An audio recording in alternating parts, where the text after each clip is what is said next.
Você provavelmente já ouviu falar sobre demarcação de terras indígenas, conflitos fundiários e violência no campo, mas talvez nunca tenha ouvido que o Brasil já foi formalmente condenado internacionalmente por violar direitos territoriais de um povo indígena. Esse é o caso Povo Indígena Chucuru e seus membros versus Brasil, julgado pela Corte Interamericana de Direitos Humanos em 2018, e que marcou a primeira condenação internacional do país por violação de direitos indígenas. Hoje eu vou te contar essa história completa. O contexto, os conflitos, a demora injustificável do Estado brasileiro, a violência que marcou esse processo, e claro, a decisão e as reparações impostas pela Corte. Senta, porque essa é uma narrativa complexa, e ao mesmo tempo essencial para entender como o Brasil lida com os direitos indígenas no âmbito internacional. O contexto do povo Chucuru. O povo Chucuru vive na região de Pesqueira, em Pernambuco, ocupando um território tradicional, que faz parte de sua história, sua organização social, sua espiritualidade e sua sobrevivência cultural. Como muitos povos indígenas no Brasil, os Chucuru enfrentaram invasões, ocupações ilegais e disputas pela posse da terra ao longo de décadas. E aqui começa um dos principais problemas do caso: o processo de demarcação, homologação e desintrusão. Aquele procedimento que o Estado precisa fazer para reconhecer oficialmente o território levou mais de 16 anos. Sim, 16 anos. O procedimento começou em 1989. A homologação, que deveria ter sido rápida, só aconteceu em 2001. O registro oficial foi feito em 2005.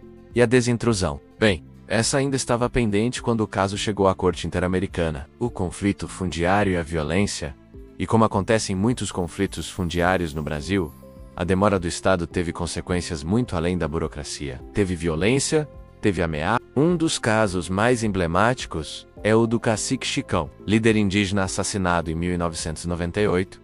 Depois, em 2001, o indígena Chico Keller também foi morto. Outros Chucurus sofreram agressões, perseguições e ameaças constantes. A corte mais tarde reconheceu que esse ambiente de tensão era agravado justamente pela omissão do Estado em definir e garantir a posse efetiva do território. Ainda assim, juridicamente, a Corte entendeu que não havia provas suficientes para condenar o Brasil pela violação ao direito à integridade pessoal de todos os membros do povo Chucuru, mas reconheceu a gravidade dos fatos. A demora e a falta de proteção judicial, mais importante do ponto de vista jurídico, foi o entendimento da Corte de que o Brasil violou o direito à propriedade coletiva, o direito às garantias judiciais, o direito à proteção judicial. Por quê? Porque todo o processo administrativo foi ineficiente, demorado e insuficiente para assegurar os direitos do povo Chucuru. E quando um Estado demora a resolver conflitos fundiários, ele não está sendo neutro. Ele está beneficiando os ocupantes ilegais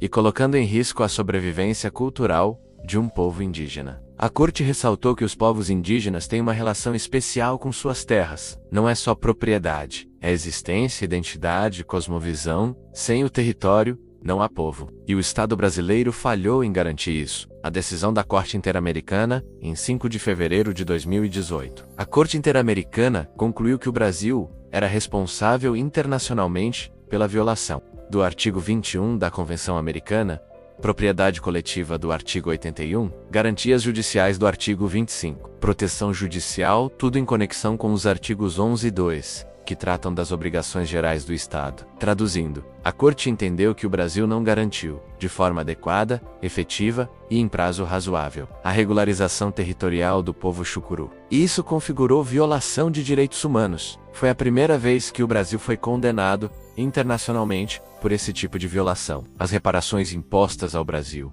Quando a Corte Interamericana condena um Estado, ela não apenas declara a violação, ela determina reparações medidas concretas. No caso Chucuru, o Brasil foi obrigado a finalizar imediatamente a desintrusão, ou seja, retirar os ocupantes não indígenas do território de forma definitiva, dentro de um prazo razoável, indenizar o povo Chucuru, valores destinados à criação de um fundo coletivo, publicar e difundir a sentença, para dar visibilidade às violações e educar instituições brasileiras sobre os direitos indígenas.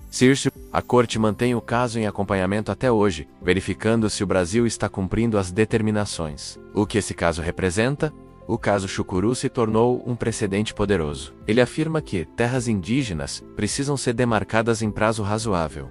Demora injustificada viola direitos humanos. A inação do Estado gera violência e risco cultural. A propriedade coletiva indígena é fundamental para a sobrevivência de um povo. O sistema interamericano pode responsabilizar estados, mesmo em temas sensíveis, como terra e conflito fundiário. Além disso, o caso reafirma que demarcar terras não é um favor, é obrigação constitucional e internacional. O caso Povo Indígena Chucuru e seus membros versus Brasil é um divisor de águas e ajuda a entender não só a história de um povo, mas os próprios limites e falhas do Estado brasileiro na proteção dos direitos indígenas. Se você gostou desse conteúdo, deixe seu like, compartilhe e comente qual outro caso da Corte Interamericana você gostaria que eu analisasse aqui no canal. Comenta aqui embaixo o que você pensa. Curta esse vídeo, compartilhe com quem gosta de história, direito e reflexões profundas. E claro, se inscreve no canal, porque aqui nós não só desopilamos, nós também refletimos. Nos vemos no próximo caso.